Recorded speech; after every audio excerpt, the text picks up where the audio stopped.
بھارت کے زیر انتظام کشمیر میں سرکاری دستوں کی طرف سے مظاہرین اور پتھراؤ کرنے والے ہجوموں کے خلاف چھرے والی بندوقوں کا استعمال جاری ہے۔ حالانکہ ایمنسٹی انٹرنیشنل سمیت کئی بین الاقوامی اور مقامی انسانی حقوق تنظیمیں اور حزب اختلاف کی جماعتیں اس کے مہلک نتائج کے پیش نظر حکومت پر اس ہتھیار کا استعمال فوری طور پر بند کرنے پر زور دے رہی ہیں۔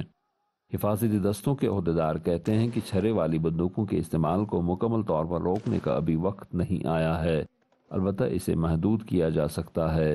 حکومت کہتی ہے کہ متاثرین کی مدد اور بحالی کے لیے کئی اقدامات کیے جا رہے ہیں، لیکن متاثرین مطمئن نظر نہیں آ رہے ہیں۔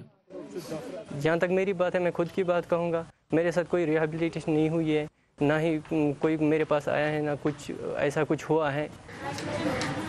متاثرین کو نفسیاتی مسائل سمیت دیگر کئی طرح کے مصائب کا سامنا کرنا پڑ رہا ہے۔ طالب علموں کا کہنا ہے کہ چھرے لگنے کے بعد ان کی پڑھائی بھی متاثر ہوئی۔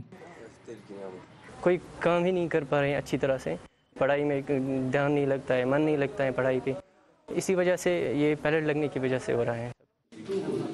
ماہرین کہتے ہیں کہ چھرے والی بندوقوں کے استعمال میں زخمی ہونے والے افراد کی اگر فوری مدد نہ کی جائے اور ان کی درست رہنمائی نہ کی جائے تو وہ نفسیاتی بیماریوں کا شکار ہو سکتے ہیں۔ اگر کسی کو پیلٹ انجری آتی ہے، ضروری نہیں ہے کہ وہ ذہنی مرض کا شکار ہو جائے گا، لیکن پاسبلٹی ہے۔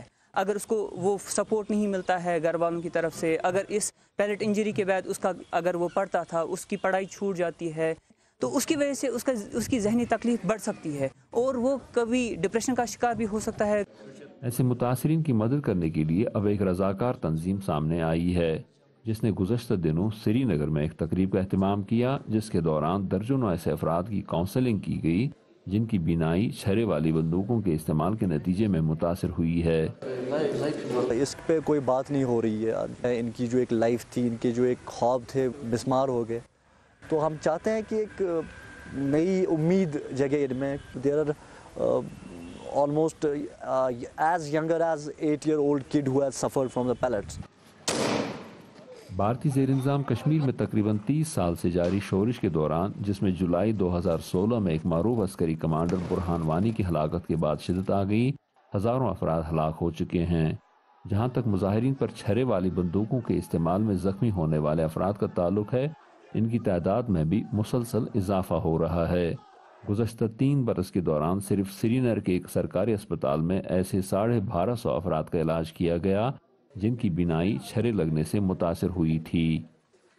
زبیر ڈار کے ساتھ Yusuf Jamil, Voice of America, Sri Nagar.